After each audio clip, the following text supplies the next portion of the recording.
تمنا مدتوں سے ہے جمال مصطفیٰ دیکھوں، امام الانبیاء دیکھوں، حبیب کبریا دیکھوں۔ میرے بزرگ دوستو عزیزو، میں نے عرض کیا کہ اسباب تو بحث امتحان کے لیے ہیں، اس لیے اللہ تعالیٰ سے اور اس کی ذات عالی سے فائدہ اٹھانے کے لیے اس کے احکام ہیں۔ رہی تجارت تو تمہیں ایک راز کی بات بتاؤں، اور ایک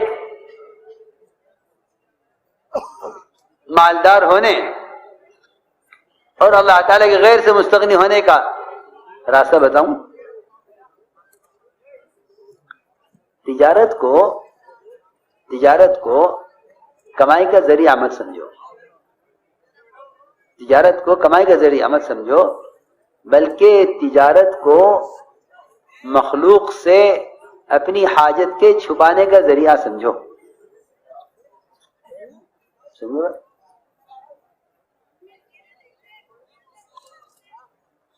میں ضروری بات عرض کر رہا ہوں، غنی ہو جاؤ گے، صرف اتنی نیت کر لو کہ میں جو تجارت کر رہا ہوں میں اللہ سے نفع لینے کے لیے نہیں کر رہا، بلکہ مخلوق سے حاجت کو چھپانے کے لیے کر رہا ہوں۔ کیوں؟ اس لیے کہ صحیح حدیث ہے کہ جو آدمی اپنی حاجت کو مخلوق سے چھپا لیتا ہے اللہ اس کو غنی کر دیتے ہیں۔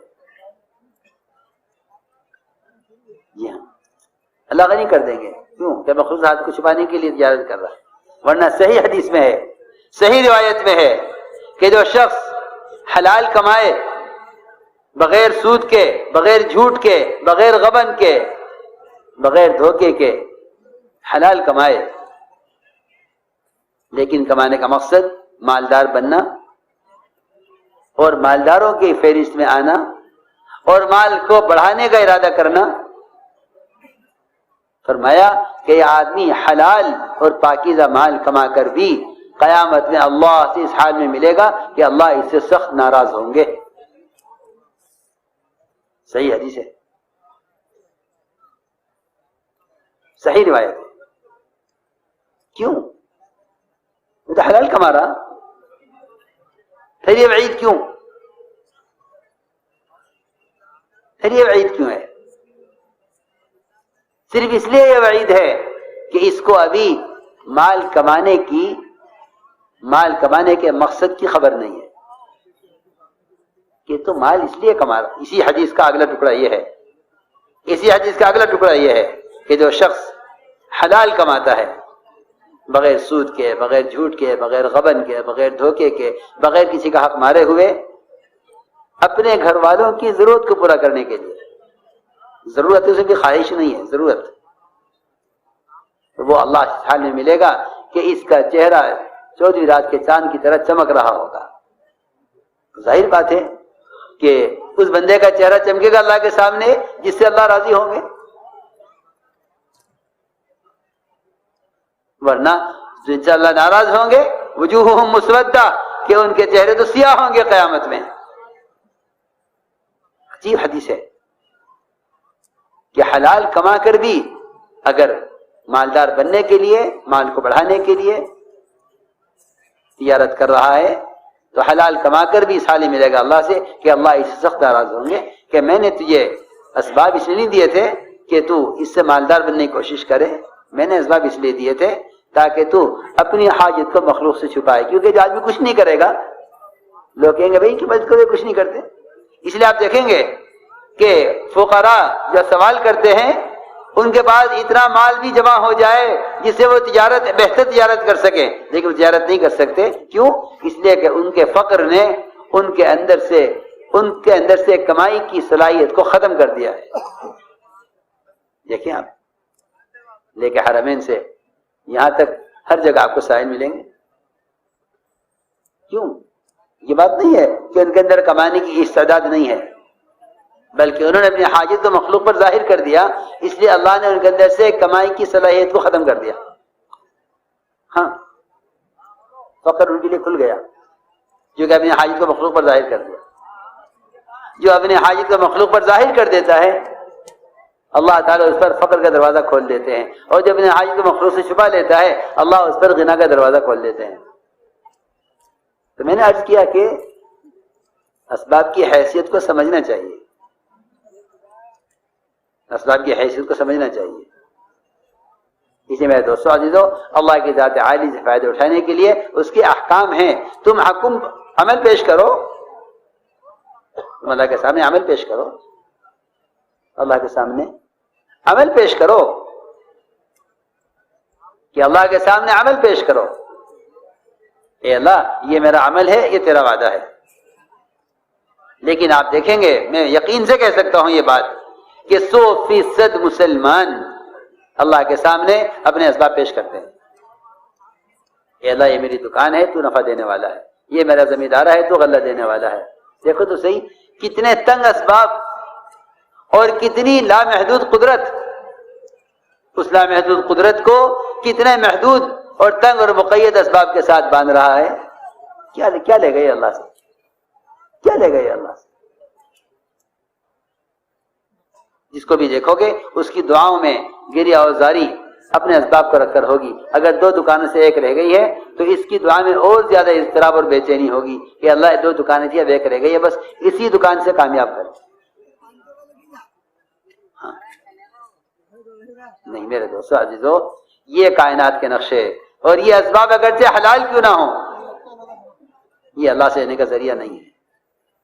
اللہ سے لینے کا ذریعہ اس کے احکام ہیں، اللہ سے لینے کا ذریعہ اس کے احکام ہیں۔ آپ دیکھیں وہ 3 آدمی جو غار میں پھنسے تھے، ان تینوں میں سے کسی نے اللہ کو ملائکہ سے لے کر کسی جن یا سبب یا کسی دیو تک کا مشورہ نہیں دیا کہ اللہ تو اس کے ذریعے سے چٹان ہٹا دے، بلکہ تینوں نے اپنا عمل پیش کیا۔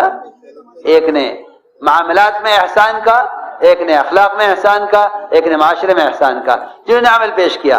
اللہ کی شان ان 3 لائن کے عمل پر چٹان سرکی اور راستہ کھلا اور یہ نکلے باہر۔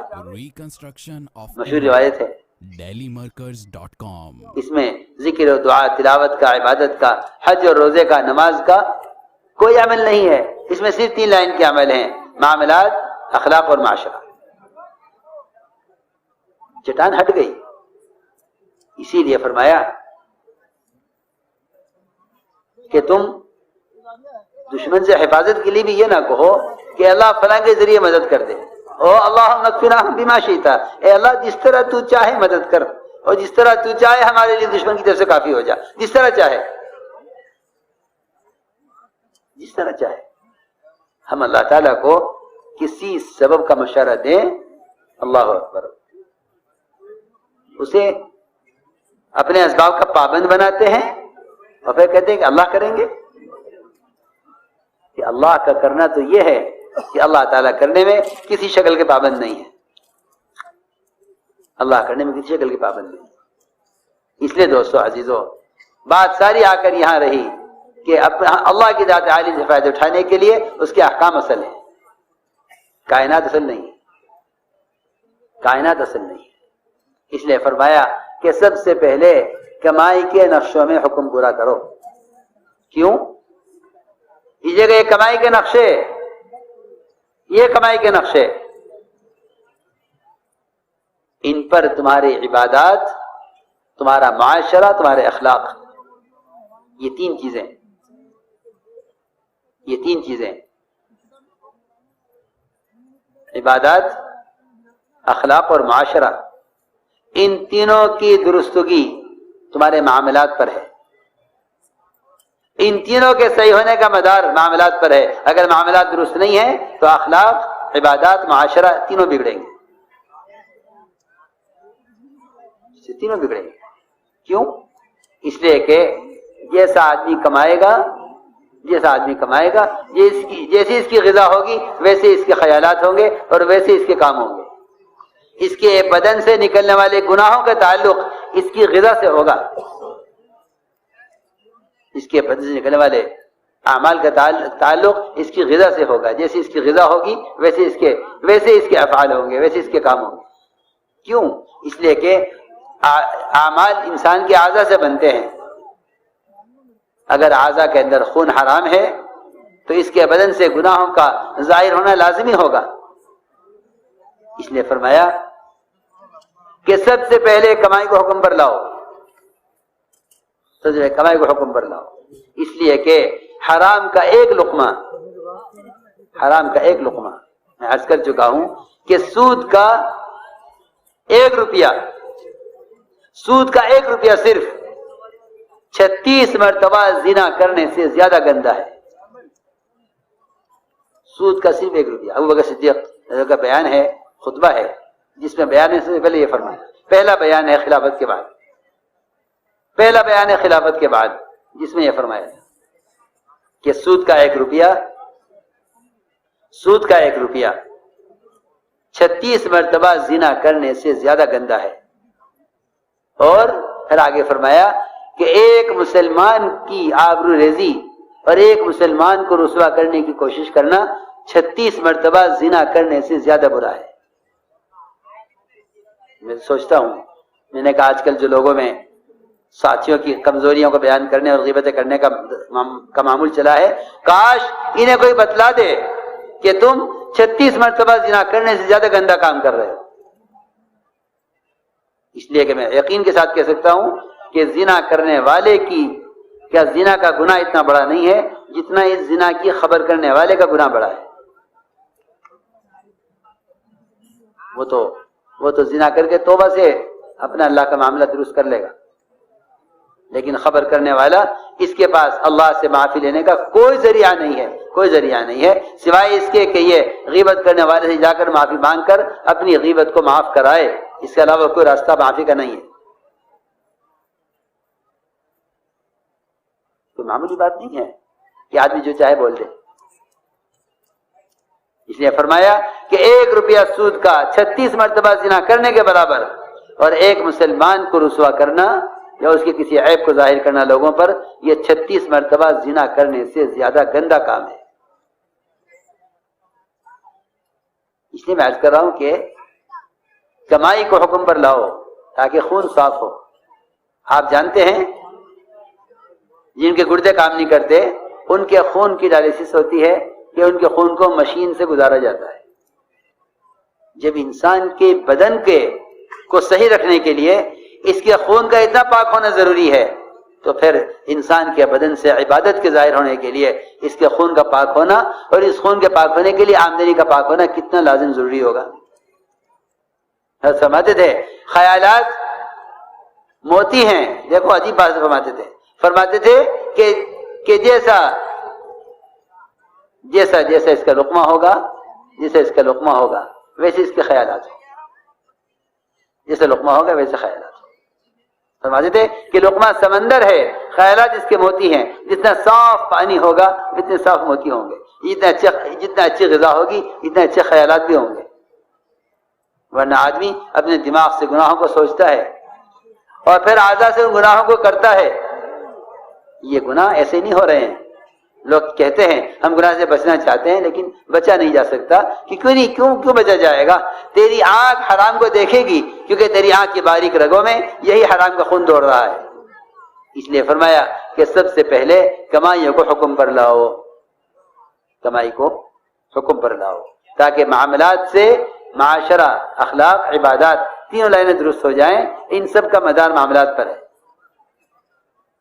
اس لیے فرمایا کہ کمائیوں کو حکم پر لاؤ. میں نے عرض کیا تھا کہ یہ اسباب یہ محض سبب نہیں ہے بلکہ یہ اس امتحان کے لیے ہیں کہ تم ہمیں اسباب میں کتنا یاد رکھتے ہو. اس لیے دوستو عزیزو، اس ساری محنت کا اور نقل و حرکت کا جو اصل مقصد ہے وہ اپنے آپ کو اندر سے بدلنا ہے. بے شک وقت لگے، بے شک خروج ہو، لیکن اس خروج کا اصل مقصد یہ تھا کہ مسلمان افضل ہجرت کرے. کیا افضل ہجرت ہے؟ پوچھا گیا حضرت عمر رضی اللہ عنہ سے. فرمایا بتاؤ افضل ہجرت کیا ہے؟ لوگوں نے کہا کہ آپ بتائیے. حضرت عمر نے فرمایا سب سے افضل ہجرت یہ ہے کہ مسلمان ہر اس چیز سے رخ پھیر لے جس سے اللہ نے روکا ہے. مسلمان منکر سے رخ پھیر لے. سب سے افضل ہجرت یہ ہے کہ مسلمان منکر سے رخ پھیرے۔ میرے دوستو عزیزو،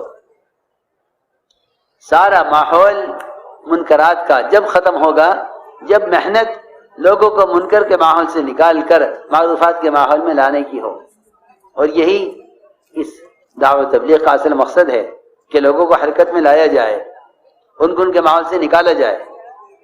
نقل حرکت کا مقصد ہی یہی تھا۔ کیوں؟ کیونکہ آپ نے دیکھا ہوگا، میں عرض کر چکا درمیان بیان میں، کہ وہ 99 کا قتل کرنے والا جس کو راہب نے کہا تیری توبہ قبول نہیں ہوگی، اس کو ایک عالم نے راستہ دکھلایا کہ تمہاری توبہ کی پختگی اور تمہاری توبہ کی تکمیل اس میں ہے کہ تم اپنی بستی چھوڑ کر نکل جاؤ۔ میرے دوستو بزرگو عزیزو، حضور اکرم صلی اللہ علیہ وسلم نے اس امت کو نقل حرکت پر ڈالا تھا، اور خروج اور نفر یہ اس امت کا امتیاز تھا، اس امت کی شان تھی۔ یہ اسلام کے تعارف کا نقل حرکت سے بڑھ کر کوئی ذریعہ نہیں تھا۔ فرماتے عمر رضی اللہ تعالیٰ عنہ، اگر اللہ کے راستے پھرنا نہ ہوتا اور علماء حق کے مجالس میں بیٹھ کر حق دین کی باتوں کو چن چن کر اپنے اندر پیدا کرنا نہ ہوتا، اور اللہ کی ذمہ لمبے لمبے سجدے کرنا نہ ہوتا، یعنی تعلیم، دعوت اور عبادت، اگر یہ تین کام دنیا میں نہ ہوتے تو عمر دنیا میں رہنا پسند نہ کرتا۔ ہمیں کام دیا گیا، اس امت کا امتیاز تھا اللہ کے راستے کی نقل حرکت سے، اسلام کی بقا تھی۔ صرف میں صرف کا لفظ استعمال کر رہا ہوں، اسلام کی بقا صرف اس پر تھی کہ مسلمان دین کو لے کر حرکت میں رہے، ورنہ میں قسم کھا کر کہہ سکتا ہوں اور قسم کھا کر کہتا ہوں کہ اللہ کے راستے کی نقل حرکت کے سوا اور دعوت الی اللہ کے سوا کوئی ذریعہ امت کو ارتداد سے بچانے اور اللہ کے فرائض پر لانے کا نہیں ہے۔ جتنے بھی دین کے شعبوں میں افراد تیار کیے جا رہے ہیں، وہ کیے اسی لیے جا رہے تھے۔ مدینہ منورہ یہ اسلام کا مدرسہ اس لیے نہیں تھا کہ یہاں سے فارغ ہو کر بیٹھ جائیں، بلکہ اسلام کا مدرسہ اس لیے تھا کہ اس مدرسے سے نکل کر تمہارا کوئی کام نہیں ہوگا سوائے اس کے کہ تم ملکوں میں علاقوں میں اس علم کو لے کر پھرو۔ میرے دوستو عزیزو، اگر یہ قسم کھا کر کہا جائے کہ ارتداد سے امت کو روکنے کا کوئی حل اور کوئی علاج نہیں ہے سوائے نقل و حرکت کے، تو اس بات کو سمجھنے کے لیے ہمیں سب سے پہلے غور کرنا پڑے گا کہ ابوبکر صدیق رضی اللہ تعالیٰ عنہ نے زکوٰۃ روکنے والوں سے مقابلے کے لیے مدینے کو خالی کرنا طے کر لیا۔ حضرت عمر رضی اللہ تعالیٰ نے عرض کیا کہ آپ ان سے کلمے کو قبول کر لیں، نماز کو قبول کر لیں، زکوٰۃ کو چھوڑ دیں، کیونکہ حضرت عمر نے یاد دلایا حضرت ابوبکر صدیق رضی اللہ تعالیٰ عنہ کو کہ مومنین، آپ کو تو معلوم ہے کہ حضور اکرم صلی اللہ علیہ وسلم نے فرما دیا کہ جس نے کلمہ لا الہ الا اللہ پڑھ لیا ہے اس پر تلوار حرام ہو گئی، اور آپ مقابلہ کر رہے کلمہ اور نماز، کلمہ پڑھنے والوں سے، نماز پڑھنے والوں سے۔ حضرت عمر کا جواب یہ نہیں، حضرت ابوبکر کا جواب یہ نہیں تھا کہ ہاں عمر مجھے نہیں یاد رہا تھا۔ حضرت ابوبکر کا جواب یہ تھا کہ عمر تو بڑا بہادر بنتا تھا زمانے جاہلیت میں اور بزدل ہو گیا جہاں بہادری کا وقت آیا ہے۔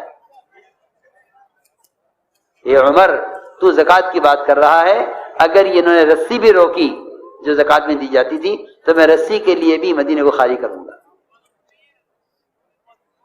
ان کا نقصان ہو ابوبکر زندہ رہے، یہ نہیں ہو سکتا۔ ادھر کفر کھڑا ہو گیا، ادھر نفاق کھڑا ہو گیا۔ وہ یہ کہتے تھے کہ ہم زکوٰۃ دیا کرتے تھے حضور اکرم صلی اللہ علیہ وسلم کو، اب وہ دنیا سے چلے گئے ہیں، زکوٰۃ کس کو دیں؟ کیونکہ امیر اور ذمہ دار کے ساتھ اگر ان فرائض کی ادائیگی کا، چاہے وہ دین کی محنت ہو یا وہ زکوٰۃ کا ادا کرنا ہو، اگر اس سے ان کا تعلق ختم ہو گیا ہے تو یہ ارتداد کے راستے پر پڑ گئے۔ فرمایا کہ نہیں، یہ نہیں ہوگا، میں زکوٰۃ کی رسی کے لیے بھی قتال کروں گا۔ اونٹوں کو زکات میں ادا کریں، رسی نہ دیں، میں رسی کے لیے قتال کروں۔ عمر رضی اللہ عنہ نے عرض کیا مومنین آپ تنہا کیوں اس جماعت کی روانگی میں مصر ہیں؟ آپ مشورہ کریں سب سے۔ عجیب بات ہے، مشورہ کریں، مشورے سے کام کریں۔ جب ہماری رائے نہیں ہے اور شورا والوں کی بھی رائے نہیں ہے، شورا والوں کی بھی رائے نہیں ہے، ہماری بھی رائے نہیں ہے کہ اس وقت مدینے کی حفاظت کا اور اس وقت مدینہ منورہ کی میں رہنے والوں کی حفاظت کا مسئلہ ہے۔ حضرت بکر نے فرمایا نہیں، مدینے میں رہنے والوں کی حفاظت کوئی مسئلہ نہیں ہے، اس وقت دین کی حفاظت کا مسئلہ ہے۔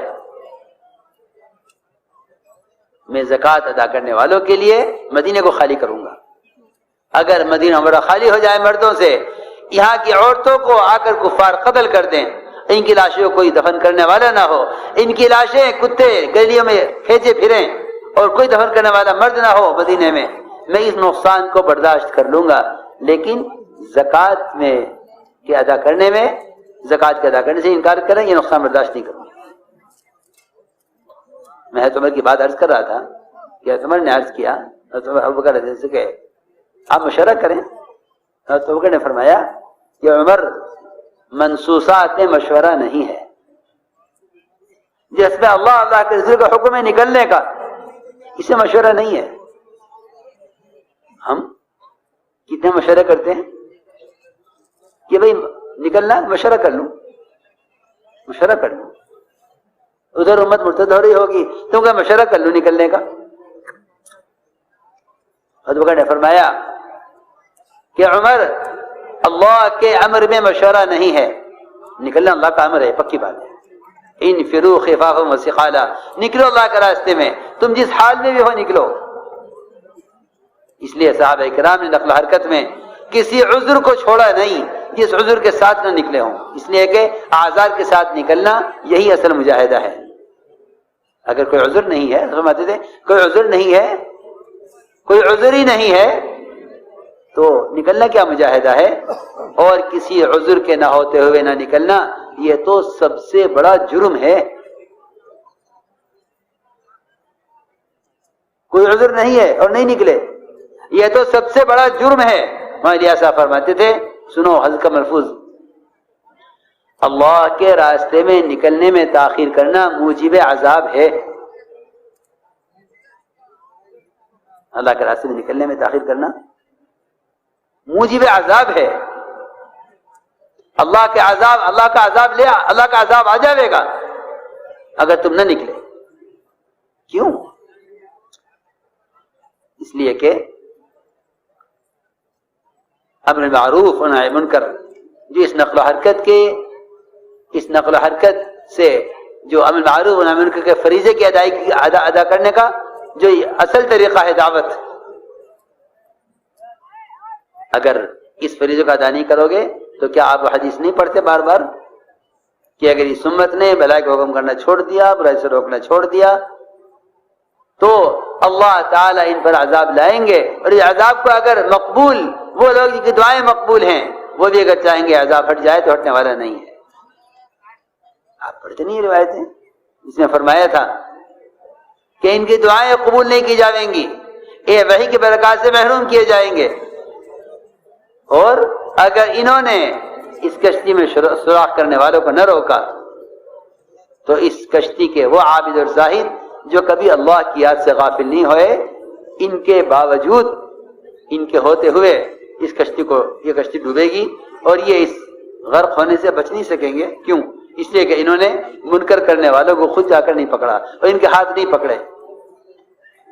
میرے دوستو عزیزوں، یہاں جو کشتی کا سوراخ بتایا گیا ہے یہ وہ منکرات کے ماحول ہیں جن منکر کے ماحول سے عذاب آ رہا ہے۔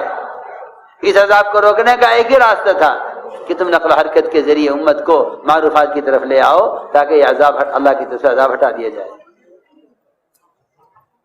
تمہاری اسباب ملفوظات کو توجہ سے پڑھنا اور سننا، میں آپ سب سے عرض کروں گا کہ اس کے ملفوظات پڑھا کرو تاکہ کام کی اہمیت اور اس کام کی عظیمت اور اس کام کے کرنے میں اللہ کے امر کی حقیقت ہمیں معلوم رہے کہ کیا اللہ کا امر ہے نکلنا. تبلیغ میں پھرنا صرف دین سیکھنے کا مدرسہ نہیں ہے. یہ تو غلط خیال ہے لوگوں کا کہ یہ مدرسہ ہے دین سیکھنے کے لیے. ایسا نہیں ہے، بلکہ دین کو قائم رکھنے کی نقل حرکت اور محنت ہے، جس میں بے شک نئے نکلنے والوں کے لیے تبلیغ کا ابتدائی درجہ ہے یہ کہ یہ اس میں نکل کر جانے والوں کے ساتھ رہ کر نماز بھی سیکھیں، فرائض بھی سیکھیں، مسائل بھی سیکھیں. ٹھیک ہے، لیکن یہ خروج کا منتہا نہیں ہے، یہ خروج کا اصل مقصد نہیں ہے. آپ سوچئے نا، سارا علم مدینے میں، سارے علماء مدینے میں، سید المحدثین مدینے میں، سید العلماء معاذ بن جبل مدینے میں، سید القضاة علی ابی طالب مدینے میں، سید المحدثین ابو ہریرہ مدینے میں. لیکن ان سب کو باہر نکالا جا رہا ہے کس لیے؟ کہ جاؤ اور جا کر اس محنت کے ذریعے ماحول کو بدلو. میں نے عرض کیا کہ عمر رضی اللہ تعالیٰ عنہ روکنا چاہتے تھے، ابو بکر نکالنا چاہتے تھے جماعت کو، لیکن پھر فرمایا عمر رضی اللہ تعالیٰ عنہ نے کہ اگر اس دن ابو بکر صدیق رضی اللہ عنہ اس جماعت کا روانہ کرنے پر نہ اڑتے تو فرمایا عمر رضی اللہ تعالیٰ عنہ کہ امت مرتد ہو چکی تھی. میں اس پر ایک بات عرض کرنا چاہتا ہوں. وہاں تو کلمہ نماز کی پابندی کرنے والے، آپ پر ایمان لانے والے صحابہ آپ پر ایمان لا چکے ہیں، آپ پر ایمان لا چکے ہیں. اگر وہ زکوٰۃ کے بارے میں شک میں پڑ گئے، تردد میں، تو وہ اس زکوٰۃ کے لیے مدینے کو خالی کر رہے ہیں. اس زمانے میں مسلمان لا تعداد بے شمار کلمے کا الفاظ سے واقف نہیں ہے، نماز کی فرضیت سے واقف نہیں ہے. تو اب اندازہ کیا جائے کہ جب اس زمانے میں کلمہ نماز کے ہوتے ہوئے صرف زکوٰۃ کے لیے مدینے کو خالی کرنا چاہتے تھے ابوبکر رضی اللہ عنہ، تو اس زمانے میں جب کلمہ اور نماز بھی نہیں ہے تو پھر نکلنے کا حکم اس زمانے کے حکم سے زیادہ اہم ہوگا یا نہیں ہوگا؟ بتاؤ. یہ تو سب اپنے اپنے خیالات ہیں کہ وہ تو قتال کے لیے نکلنا ہوتا تھا. نہیں، ایسا نہیں ہے. خروج اور نفر اقامت دین کے لیے ہے، اعلاء کلمت اللہ کے لیے ہے. خروج اور نقل حرکت اصل دعوت ہے، اور یہ دعوت منکر سے کے ماحول سے نکال کر معروفات کے ماحول میں لانے کی ایک محنت ہے. یہ کوئی دین سیکھنے کی تنظیم نہیں ہے. یہ خیال غلط خیال ہے. اگر یہی خیال ہے لوگوں کا تو پھر امت ابتلا سے بچ نہیں سکتی، کیونکہ لوگ ذاتی طور پر انفرادی طور پر دین سیکھ لیں گے، اور اپنی ذاتی طور پر انفرادی طور پر دین سیکھ کر انفرادی زندگی دین پر گزارنے کو آخرت کی نجات کے لیے کافی سمجھ لیں گے. حالانکہ قرآن نے کھول کر کہہ دیا کہ آخرت کی نجات کے لیے ایمان اعمال صالحہ کافی نہیں ہے. قرآن نے کھول کر کہہ دیا کہ آخرت کی نجات کے لیے ایمان اعمال صالحہ کافی نہیں ہے. ایمان اور اعمال صالحہ کے ساتھ تواصی بالحق و تواصی بالصبر، یہ بھی نجات کے لیے شرط کا درجہ رکھتے ہیں. یہ بھی نجات کے لیے شرط کا درجہ رکھتے ہیں. اس لیے میں نے عرض کیا کہ خروج اور نقل حرکت اس امت کو متحرک بنایا گیا تھا. اس زمانے میں تو مسلمان سمجھتا ہے کہ نکلنا کیا ضروری ہے، دین سیکھنا ہے، دین سیکھنے کے بہت اسباب ہیں. اس زمانے کا مسلمان اللہ کے راستے میں نکلنے میں تاخیر کرنے کو جرم نہیں سمجھتا، جبکہ حضور اکرم صلی اللہ علیہ وسلم نے نکلنے میں تاخیر کرنے والوں سے ناراض ہو کر، اللہ کے راستے میں نکلنے میں تاخیر کرنے والوں سے ناراض ہو کر قیامت تک آنے والی امت کو بتلا دیا کہ یہ اس راستے میں نکلنے میں دیر کرنا اللہ کے رسول کی ناراضگی کا سبب ہے. کیوں نہیں سمجھتے؟ کیوں نہیں غور کرتے؟ ابھی تک لوگوں کا خیال یہ ہے کہ یہ کوئی مستحب کام ہے، جسے آدمی کر لے تو کر لے، نہ کرے تو کوئی بات نہیں ہے. یہ بات وہ کرے گا جس کے دل میں امت کی ہدایت کا غم نہ ہو، یا یہ بات وہ کرے گا کہ جس امت کے ارتداد سے اس کی راتیں بے چین نہ ہوں. یہ باتیں وہ کرے گا. ورنہ میرے دوستو عزیزو، ایک ایک کے پاس خود چل کر جانا، جسے میں شروع میں عرض کر چکا ہوں کہ ایک ایک کے پاس خود چل کر جانا یہی اصل دعوت ہے، اور یہ اصل سنت بھی ہے. موسیٰ فرماتے تھے کہ آلات اور ذرائع سے دین کی اشاعت کا کر لینا، اور اس زمانے کے ان خبیث آلات کے ذریعے اور باطل آلات کے ذریعے دین کی اشاعت کرنا، فرماتے تھے کہ اس سے باطل ترقی کرے گا، دین ترقی نہیں کرے گا، کیونکہ جب حق کو چلانے کے لیے باطل کا سہارا لیا جائے گا تو اس سے باطل چلے گا، حق نہیں چلے گا۔ حق کے چلنے کے لیے ایک ہی راستہ ہے کہ مسلمان خود امر معروف اور نہی منکر کے فریضے کو بذات خود ادا کرے، جس طرح نماز کے فریضے کو بذات خود ادا کرنا اس کے ذمے ہے۔ ہم کچھ ضروری بات کر رہے ہیں، جیسے نماز کے فریضے کا ادا کرنا اس کے اپنے بدن کے استعمال کا نام ہے، اس امر معروف اور نہی منکر کے فریضے کا ادا کرنا اس کے اپنے بدن کے استعمال کا نام ہے۔ یہ تو اس زمانے میں جتنی نئے طریقے نشر و اشاعت کے پھیل گئے ہیں، انہوں نے دعوت اللہ کی سنت کو ختم کر دیا ہے، دعوت اللہ کی سنت کو ختم کر دیا ہے۔ بات کا پہنچانا تبلیغ نہیں ہے، بات کا پہنچانا نبی کی تبلیغ نہیں ہے، بات کا پہنچانا نبی کی تبلیغ نہیں ہے، بلکہ بات کو خود لے کر جانا یہ نبی کی